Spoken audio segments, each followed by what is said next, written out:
e perseveravam na doutrina dos apóstolos e na comunhão e no partir do pão e nas orações. E em toda a alma havia temor, e muitas maravilhas e sinais se fazia pelos apóstolos. Amém? No dia que alguém lhe disser que você só sabe de qual o Salmo 23, diga para ele que você sabe Atos 2, 42 e 43 também. Agora abra a sua Bíblia em Mateus capítulo 7, versículo 7 e versículo 8, em nome de Jesus, e vamos ler também esse texto.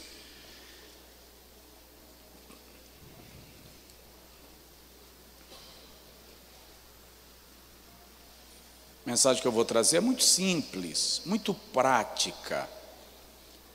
Na verdade, o Evangelho é simples, o Evangelho é prático. O bispo Edir Macedo diz que o Evangelho é simples e a religião é quem complica. Mateus capítulo 7, versículo 7 e versículo 8 diz assim: pedi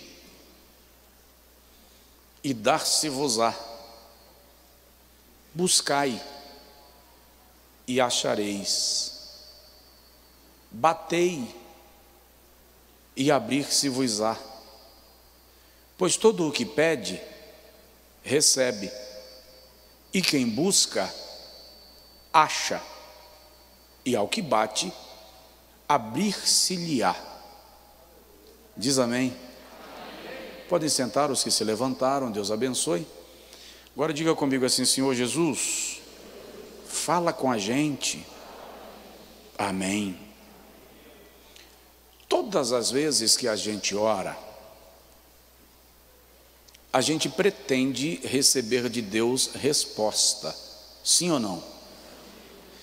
E obviamente que a nossa expectativa é de uma resposta afirmativa daquilo que estamos pedindo ao Senhor, embora Deus não tenha nenhuma obrigação de nos atender naquilo que pedimos sempre e da forma que pedimos. Mesmo porque tem muita coisa que nós pedimos ao Senhor para nós e que Deus sabe que não será bom para nós amanhã. Alguém me ouviu? Tem coisa que a gente pede ao Senhor para nós, porque nós entendemos que aquilo é bom para nós. E o Senhor sabe que aquilo que é bom para nós hoje não será amanhã. Então muitas vezes Ele não nos atende. Semana que vem eu vou falar sobre porque algumas orações não são respondidas. Então muitas vezes o Senhor não responde nossa oração e a gente fica frustrado, chateado até, às vezes até questionando a nossa própria fé. E na verdade a resposta negativa está na onisciência de Deus, que conhece o futuro, porque nós pedimos baseados na nossa percepção e Deus responde baseado naquilo que Ele conhece ao nosso respeito e acerca daquilo que estamos pedindo a Ele. Nós estamos há 1 ano falando em Atos 2, 42 e 43. Pergunte para mim: o senhor não cansa não? E eu vou lhe dizer: canso. Mas ainda vejo que dá para tirar um pouco mais de água desta rocha. E vamos tirar um pouquinho mais de água desta rocha. Nós já falamos sobre perseverar, está lá no YouTube, no nosso canal, a mensagem sobre cristianismo radical, o que é perseverar, o que é permanecer. Já falamos um pouco sobre a doutrina dos apóstolos, umas 8, 9 semanas sobre isto. Falamos sobre o princípio bíblico da comunhão, da koinonia, do relacionamento cristão. Depois falamos sobre o partir do pão e começamos a falar sobre orações ou oração. Depois nós vamos falar um pouco sobre temor. e a gente conclui vivendo os milagres. Porque o resultado de uma igreja que persevera na doutrina, na comunhão, no partir do pão, nas orações e no temor, são milagres. Se estamos falando de oração, eu gosto sempre de repetir esta frase de John Wesley. John Wesley foi um grande avivalista do Reino Unido, e ele usou uma frase dizendo que a oração é o oxigênio da alma. É também dele a frase que diz que parece que tudo que Deus faz é em resposta às orações. O texto de Mateus capítulo 7 está no sermão chamado da montanha, considerado o mais célebre de todos os sermões de todos os tempos. O sermão da montanha, na verdade, lança os fundamentos do reino de Deus manifestado entre os homens, a partir da chegada de Jesus Cristo na terra e do início do seu ministério. Aqui Jesus está falando sobre o princípio da oração, e é interessante que os estudiosos dizem que tanto o verbo pedir, quanto o verbo buscar, assim como o verbo bater, está conjugado nesse texto no presente linear. O presente linear na gramática da língua grega corresponde ao gerúndio da gramática da língua portuguesa, que dá a ideia de ato contínuo. Ou seja, o que Jesus está dizendo é: pedindo, dá-se-vos-á; buscando, achareis; batendo, abrir-se-vos-á. Ele está falando daquele que pede e continua, tem tanta convicção do que quer e de que está pedindo no lugar certo, que continua a pedir. Tem tanta convicção que está batendo na porta certa, que vai continuar a bater até que ela se abra. Oração, portanto, não é um ato isolado, não é um pacote que eu jogo no coração de Deus e Ele que se vire. Justamente por isso a Bíblia fala tanto da perseverança. Colossenses 3:2, Paulo diz: perseverai na oração. Na primeira carta aos Tessalonicenses, capítulo de número 5, Paulo diz: orai sem cessar, versículo 17, dando justamente a ideia desta permanência na oração, desta insistência na oração. Mas o fato é que quando nós oramos, nós queremos respostas de Deus, e nem sempre estas respostas nos chegam como nós desejamos, e às vezes elas nem chegam. Parece até que Deus não ouviu, e Ele sempre ouve a oração do seu povo. Se você puder, diga comigo assim: eu sei que Deus ouve as nossas orações. Então Deus ouve. E a demora de Deus em nos responder não é castigo, não é indiferença. A demora de Deus em nos responder pode ter algumas razões, entre elas, desenvolver em nós paciência, perseverança, nos treinar para recebermos aquilo que estamos pedindo, porque tem coisa que a gente pede, mas não estamos aptos para receber. Já pedi muitas vezes para o meu pai me dirigir o carro, e eu não sabia dirigir. Então, se ele me entregasse, eu teria me matado e matado a ele também. Então tem coisa que a gente pede, mas não está apto para receber. O Senhor então nos treina, nos capacita, a fim de recebermos aquilo que estamos pedindo. Tenho tempo de Deus também que opera em favor daqueles que nele confiam. O apóstolo Tiago, escrevendo no capítulo 4, diz que nós pedimos e não recebemos porque pedimos mal. Mas o que é pedir mal? O que Tiago define como pedir bem? É uma oração bem elaborada? Deus precisa da construção de uma peça de defesa, de argumento para nos atender? Não. Precisa que o nosso coração seja movido por quebrantamento? Então, na linguagem de Tiago, o que é pedir mal? Ele mesmo responde: pedis e não recebeis, porque pedis mal para gastardes com os vossos próprios deleites.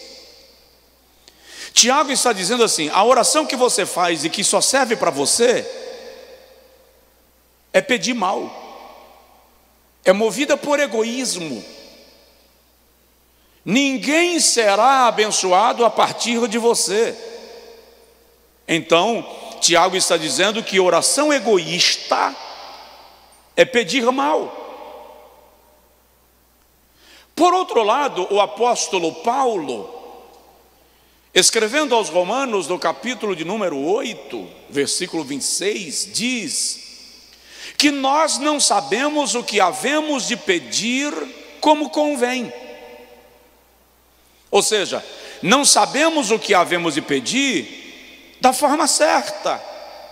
Mas, diz Paulo, o Espírito de Deus, que conhece os corações, que prescruta as intenções, intercede por nós com gemidos inexprimíveis. Então, o que o Espírito faz?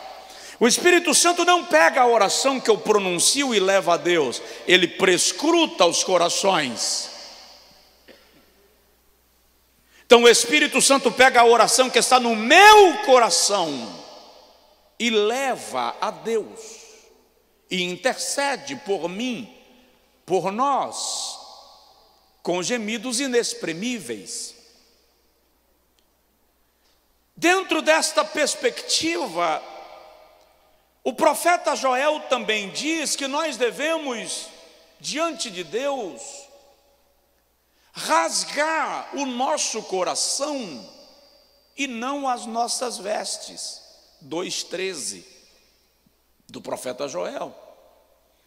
Joel, portanto, está nos orientando a uma vida de oração que envolva o rasgar do coração, o rasgar das vestes. É fato, irmãos, que a igreja desta geração não ora como a igreja de algumas gerações anteriores. Os recursos chegaram para nós. Então, normalmente, antes da oração, a gente lembra dos recursos que tem disponíveis e apela para eles. E de algum modo, eu disse aqui semana passada que na cultura judaica, a oração não foi criada, não sei se esse é o termo, com o propósito de pedir coisas a Deus. Eles me ensinaram lá que o propósito da oração é relacionamento. Se envolver em relacionamento com Deus. Então, a oração segue leis espirituais que nos permitem acessar a Deus a partir do relacionamento. O que eu quero compartilhar com os irmãos, e repito, não pretendo demorar, é sobre os segredos da oração que Deus responde. Tem gente que chega e fala assim: pastor, ora por mim, eu tenho a sensação que a sua oração Deus vai responder. Não existe essa questão de favoritismo, elitismo, clientelismo, como você quiser chamar, diante de Deus. Ele é Senhor, é soberano, é Pai, é perfeito. A questão está na postura que cada um de nós deve tomar diante dele, para alcançar graça em tempo oportuno. Tem até alguém que diz assim, isso é um jargão acho que é neopentecostalismo, deve ser, de madrugada a fila é menor. Então tem gente que só ora de madrugada, porque de madrugada a fila é menor, como se a porta do céu fosse o banco de uma repartição pública, não vou direcionar para nenhuma, de uma repartição pública, fazendo fila, a fila da vacinação. Está fazendo curva no quarteirão. E não existe fila na presença de Deus. É isso que significa ser onisciente, onipresente e onipotente. Ele ouve a todos ao mesmo tempo, em todo lugar, com a mesma clareza e com a mesma capacidade de responder. Então, quais são as posturas que eu devo tomar na oração e que levam a minha oração à presença de Deus e traz dele resposta para a minha vida? Primeiro, arrependa-se na oração. Entrar na presença de Deus requer de nós a consciência de que somos pecadores e Ele é santo, e o arrependimento é o caminho para o acesso a Deus. Arrepender-se é reconhecer o erro e dar uma volta de 180 graus na vida e resolver seguir na direção correta. Salmo de número 32, versículo 5, o salmista diz assim: confessei-te o meu pecado e a minha iniquidade não encobri. Eu dizia no meu coração, confessar-te-ei os meus pecados, e tu perdoarás as minhas transgressões. Primeiro segredo da oração é arrependimento. O primeiro momento da oração deve ser permeado de um sentimento de rendição e quebrantamento que expresse arrependimento pelos nossos pecados. Quebrantamento não se manifesta apenas em forma de lágrimas. Tem gente que está chorando e não está quebrantado, está com remorso. Tem gente sem chorar que está vivendo quebrantamento porque reconhece o seu estado e dilacera a sua alma na presença de Deus. Salmo 66, versículos 18 e 19, o salmista diz assim: se eu tivesse guardado o pecado no meu coração, o Senhor não teria me ouvido. Mas, graças a Deus, o Senhor atentou para a voz da minha oração. Isaías capítulo de número 6, traz para nós a experiência pessoal de Isaías no templo, quando ele vê o Senhor assentado sobre um alto e sublime trono, e a orla do seu manto cobre os umbrais da casa. E Isaías viu serafins voando, com duas asas cobrindo os rostos, com duas asas cobrindo os pés, com outras duas voavam e diziam: Santo, Santo, Santo é o Senhor dos exércitos, toda a terra está cheia da sua glória. Isaías diz assim: quando eu o vi cair e clamei, ai de mim, que vou perecendo, porque eu sou um homem de lábios impuros e habito no meio de um povo de impuros lábios, e os meus olhos viram o Rei, o Senhor dos exércitos. Isaías diz: enquanto eu clamava, voou um anjo, um serafim, com uma tenaz na mão, foi ao altar e tomou uma brasa, e vindo, tocou os meus lábios e disse: perdoado foi o teu pecado, e purificada foi a tua iniquidade. Então Isaías ouviu uma voz que dizia: a quem enviarei, e quem há de ir por nós? O processo começou na expressão de arrependimento. Então, o primeiro segredo de uma oração atendida é arrependimento. João, escrevendo a sua primeira epístola, no capítulo 1, versículo 7 e versículo 9, diz: se andarmos na luz, como Ele na luz está, temos comunhão uns com os outros, e o sangue de Jesus Cristo, seu Filho, nos purifica de todo o pecado. No versículo 9 ele diz: se confessarmos os nossos pecados, Ele é fiel e justo para nos perdoar e nos purificar de toda iniquidade. Alguém aí pode dizer amém? Primeiro segredo da oração que Deus responde é arrependimento. Segundo, e aliás, antes de eu migrar para o segundo, tem um cara na Bíblia que ele vai orar e diz assim: Senhor, eu te dou graças porque eu não sou como esse outro aí, ó. Eu jejuo, eu sou dizimista, eu frequento a igreja. Ele é um publicano miserável. Quantas vezes a gente vai orar carregado de orgulho? Alguns chamam de orgulho espiritual. Eu não sei se tem orgulho espiritual. Eu sei que é orgulho.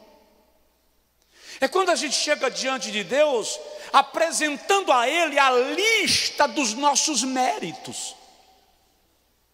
Senhor, ó, presta atenção, quem está aqui sou eu. O senhor presta atenção, porque eu não sou como a minha cunhada.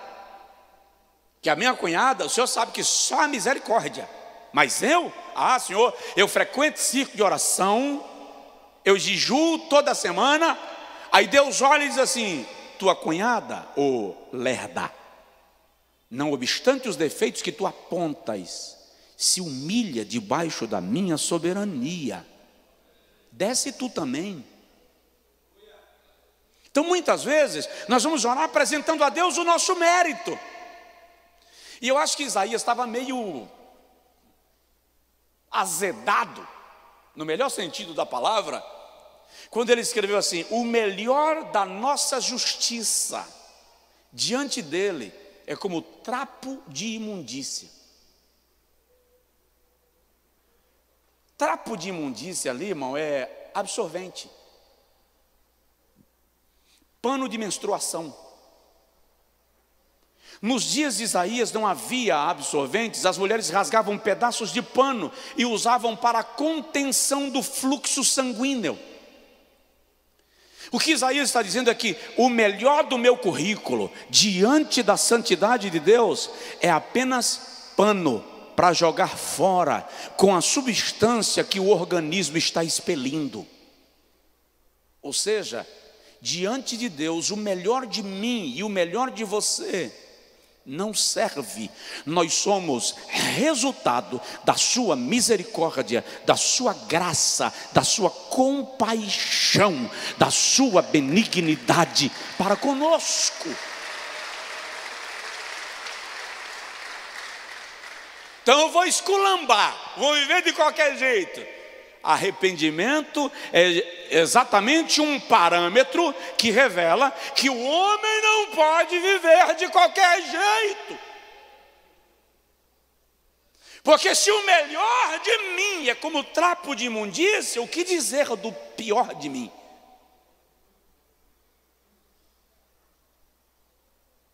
Você me entendeu? Diga amém. Segundo lugar, para a minha oração ser atendida, ore ao Pai, em nome de Jesus. A oração é em nome de Jesus.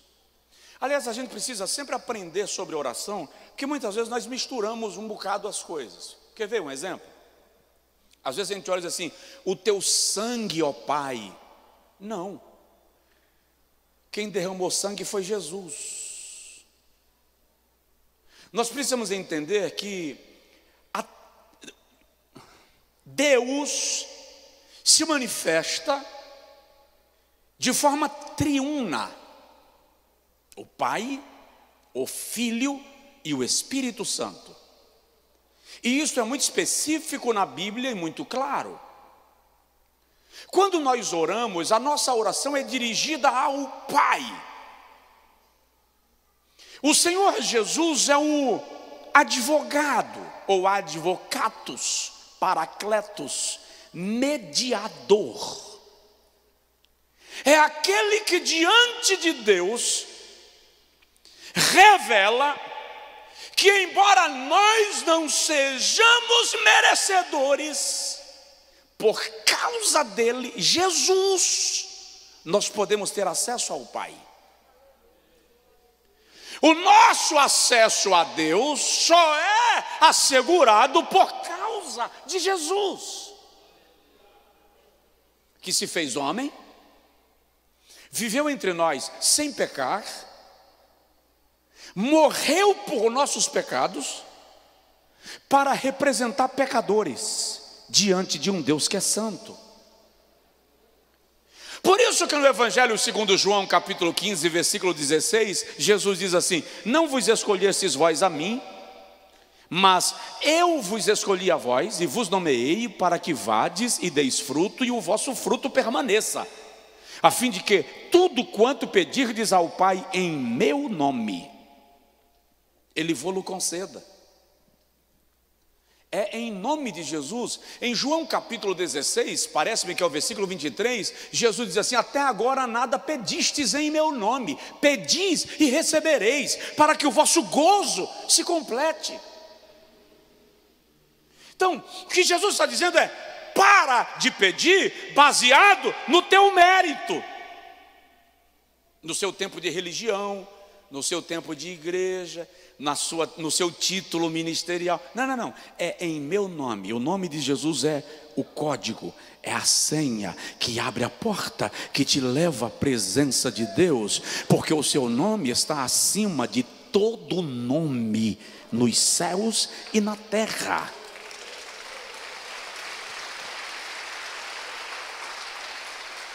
Então, orar ao Pai em nome de Jesus. Terceiro, se quero que a minha oração seja atendida, defina o que você deseja pedir da parte de Deus. Defina o que você deseja pedir da parte de Deus. Lá vai uma pergunta aparentemente redundante: o que você quer do Senhor? Deus já sabe.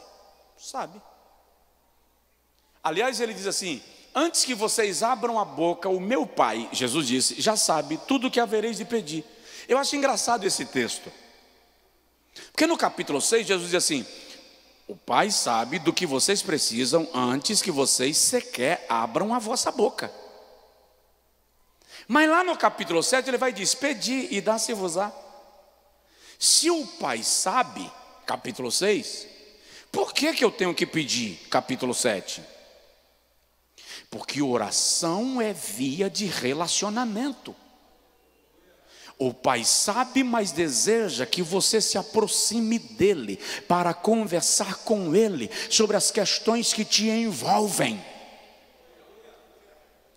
Tem um camarada à beira do caminho gritando: filho de Davi, Marcos 10, 51, tem misericórdia de mim. O texto diz que o indivíduo é cego. E quando Jesus para e diz: chamai-o, trouxeram o jovem cego para Jesus, e Jesus olha para ele e pergunta assim: o que queres que eu te faça? Ora, não era óbvio? Então por que Jesus pergunta? Porque se você quiser uma esmola, eu te dou. Se você quiser um consolo, eu te dou. Se você quiser um colo, eu te dou. Senhor, eu quero voltar a ver, que me torne a vista. E Jesus diz: vê. Tem um outro há 38 anos à beira do poço de Betesda, do tanque de Betesda, irmão. O cara está lá há 38 anos esperando um anjo que moveria as águas em algum momento, a fim de que o primeiro que fosse lançado fosse curado. E Jesus chega para o cara e pergunta assim: você quer ficação? Mas como assim? Eu estou aqui há 38 anos. Que pergunta é essa? É porque eu quero que você diga porque você está aqui. Qual é o teu foco? Qual é o teu propósito? Qual é a tua meta? O que você deseja? T.L. Osborne, um homem que Deus usou muito com milagres nos anos 60 e 70.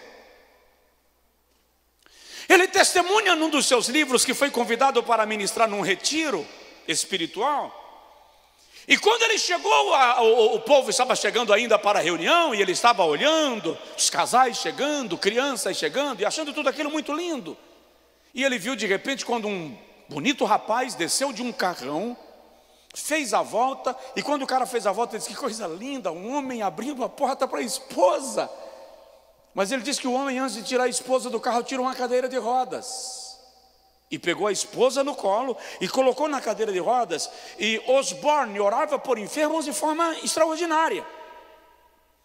E ele se aproximou do casal e disse assim: eu vou orar pela senhora e o Senhor vai lhe curar. Eu não posso admitir um casal tão lindo e a senhora nessa situação.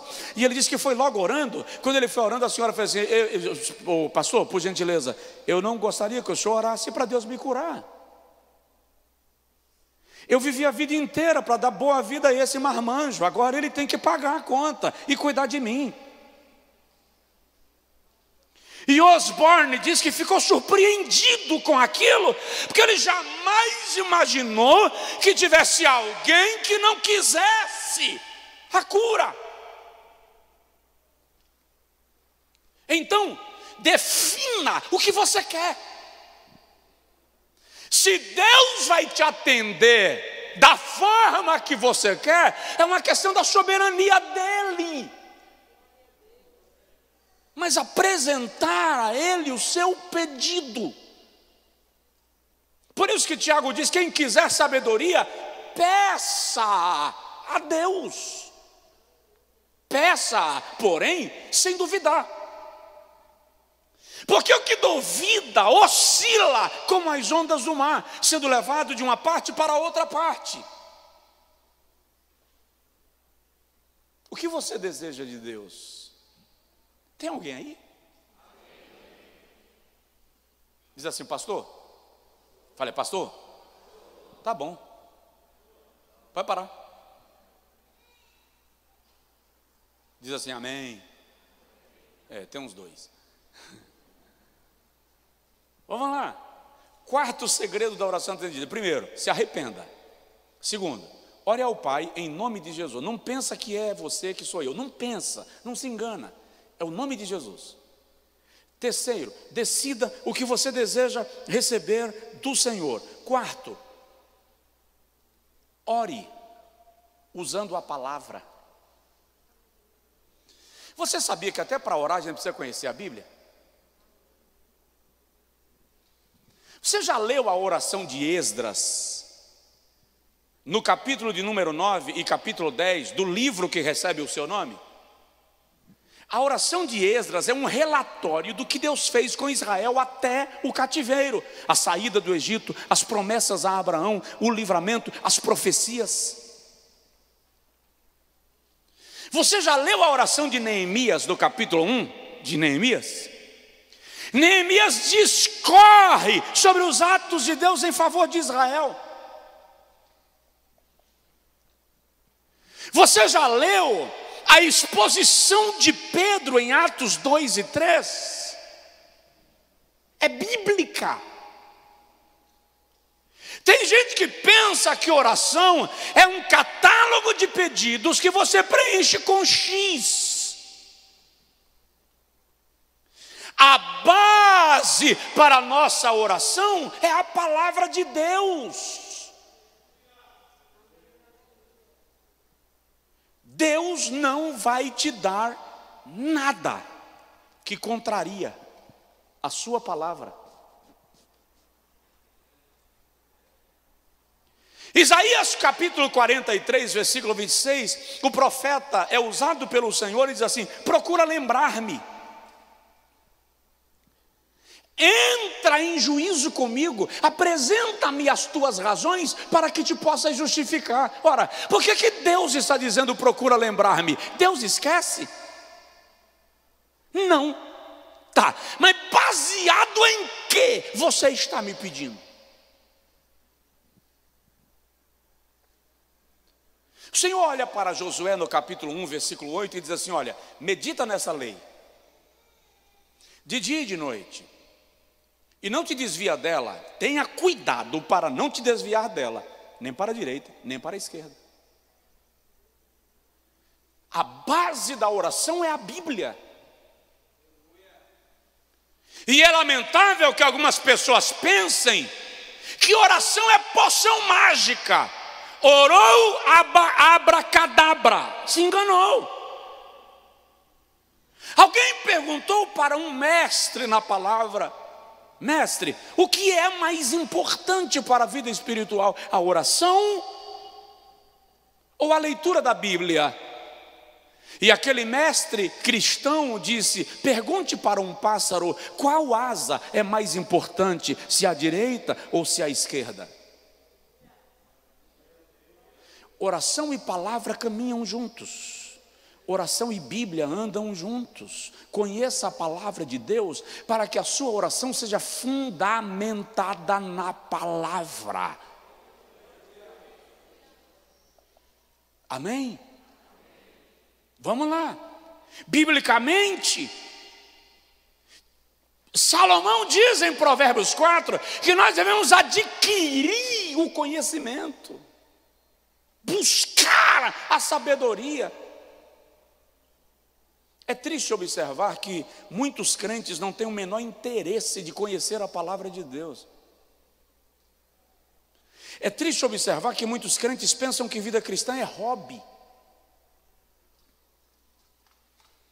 É triste perceber que muitos líderes não têm interesse que a igreja conheça a palavra de Deus. Você tem um culto poderoso, e a gente até sai dizendo foi profético, mas faltou a palavra. Se tiver alguém perto de você, certamente é sua esposa, seu filho, sua mãe, sua namorada, sua noiva, seu pai. Aponta para ele aí e faz assim: conheça a palavra. E se não estiver tão perto, só aponta que ele já vai entender. Conheça a palavra. Vamos agilizar, eu já quero terminar. Quinto elemento de uma oração atendida: creia. Faz assim: creia. Só mais uma vez: creia. Tem um hino na harpa cristã que diz assim, ó: pela fé que uma vez me foi dada, para seguir o Cordeiro de Deus, pela graça de Deus enviada, andarei com valor para os céus.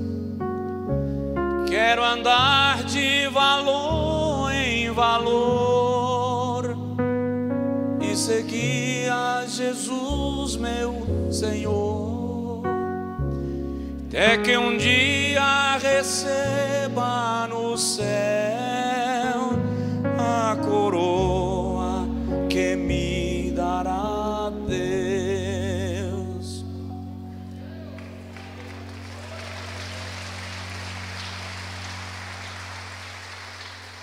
Mas esse andar de valor em valor começa pela fé.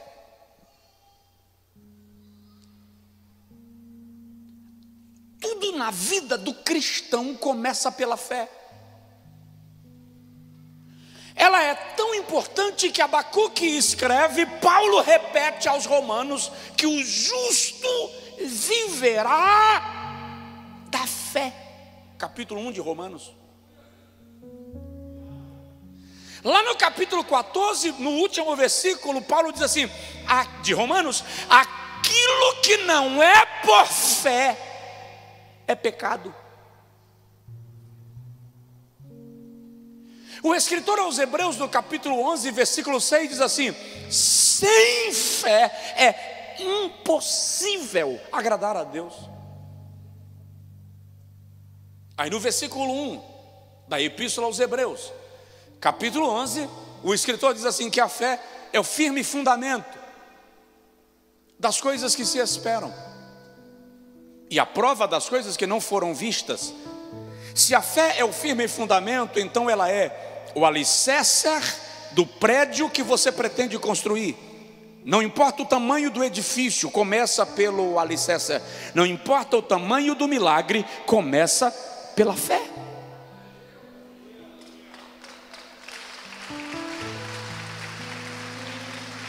Orar sem fé é afrontar a capacidade de Deus. Mateus capítulo de número 14, versículo de número 27, até o versículo de número 32. Eu falei esse texto aqui essa semana. Quando Pedro vai caminhando sobre as águas, porque Jesus disse: vem. Em algum momento Pedro tira os olhos de Jesus e olha para as ondas, para o vento, e afunda. E quando ele afunda, Jesus deixa claro que Pedro não afundou porque não sabia nadar. Pedro afundou porque não teve fé. Homem de pouca fé, por que duvidaste?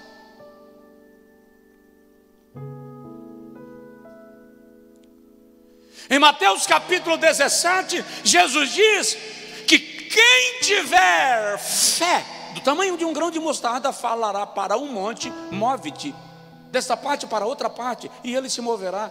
E é incrível aquele cenário, porque naquele cenário nós temos um rapaz endemoniado, temos os discípulos passando vexame porque não conseguiram expulsar o demônio, e temos os fariseus humilhando os discípulos porque não tiveram autoridade para expulsar os demônios do menino. É interessante que os fariseus também não expulsaram, mas a melhor forma de mostrar a minha covardia é apresentando a tua. Então os fariseus, que também não tinham autoridade, estão censurando os discípulos para fingir ou para maquiar a falta de autoridade deles.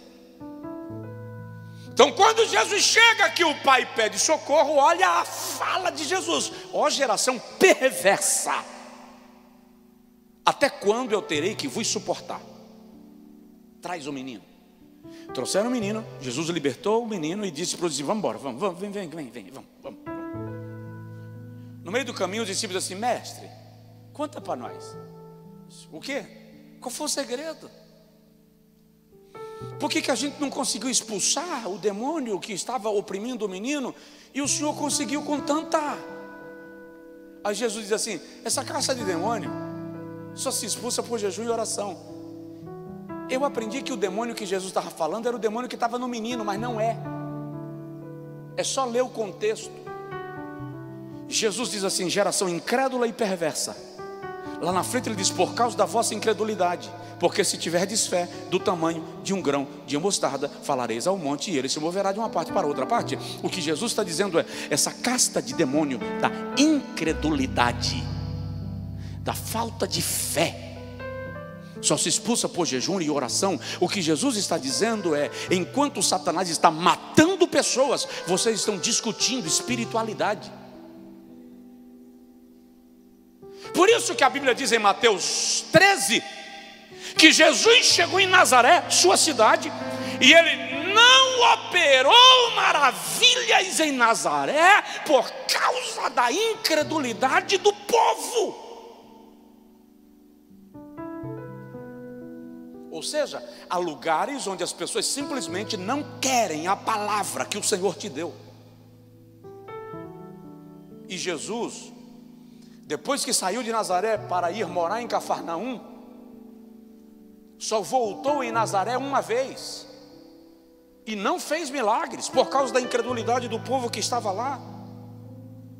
Então, você está orando, você quer resposta, mas não crê que Deus pode te responder. Você está orando, mas não crê na resposta divina. Coração endureceu. Pastor, e quando a gente perde a fé? E é possível perder a fé, pastor? Tem irmãos que estão tão frustrados na vida, tão chacoalhados, estão passando por processos tão ardorosos, que a fé está desestabilizada. Aí tem um camarada na Bíblia, eu gosto dele, já vou terminar. Ele chega para Jesus e diz assim: tem misericórdia do meu filho. O demônio está querendo matar meu filho, o joga no fogo e o joga na água. É o mesmo do episódio anterior que eu falei. E Jesus diz assim: eu posso fazer por ti o que tu pedes, se você crê. E ele diz assim, eu amo esse cara, porque ele diz assim: eu creio, Senhor, mas me ajuda na minha incredulidade. Eu gosto dele. A franqueza dele com Jesus é extraordinária, porque ele diz assim: Senhor, eu creio, mas tem hora que o negócio aperta, e quando aperta, eu não consigo crer. A sinceridade dele fez Jesus perceber que a ausência de fé dele não era incredulidade, era falta de condição de lidar com o problema. Aí Jesus diz: quando você está nessa situação, eu entro para te revelar que eu nunca falho, que eu tenho respostas, que eu trago milagres, porque eu sou o Deus.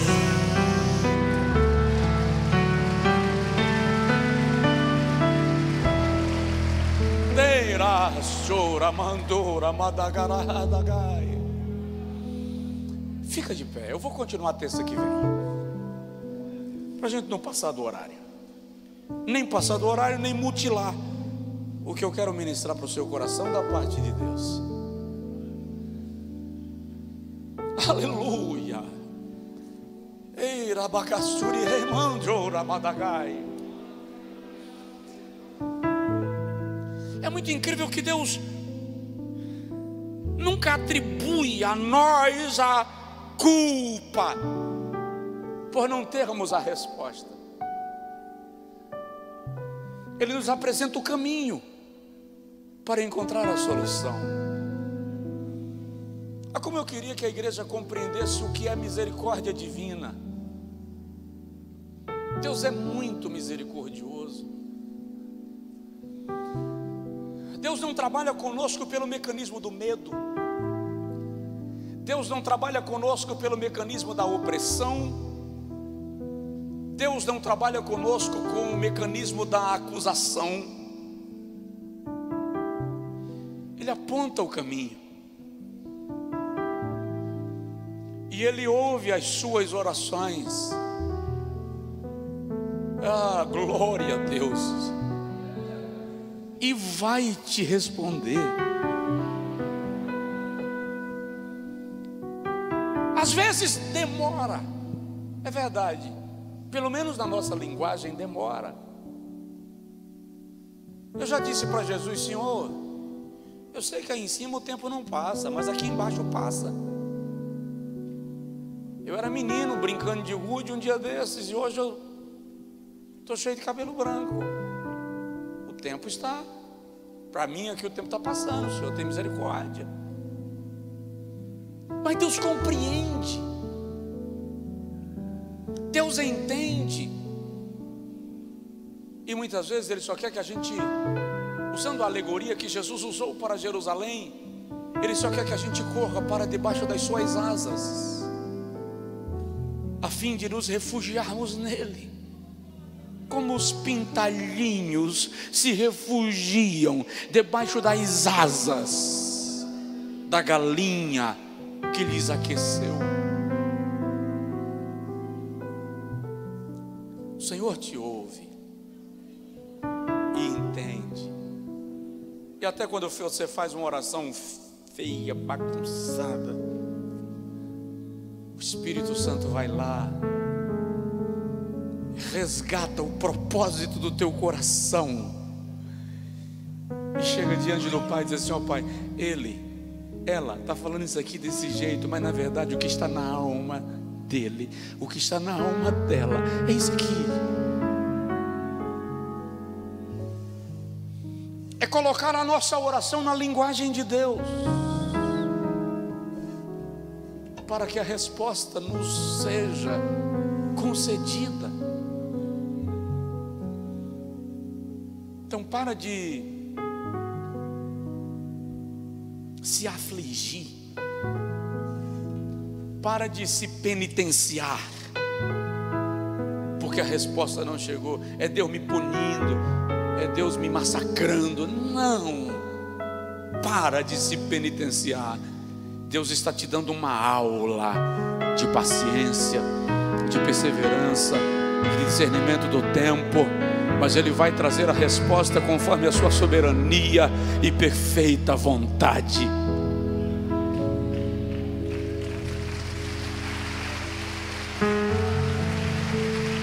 Levante assim a mão ao céu.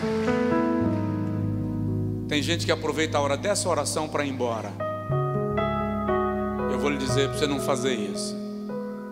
Espera o culto terminar. Deus está falando com você, Deus está ministrando ao teu coração.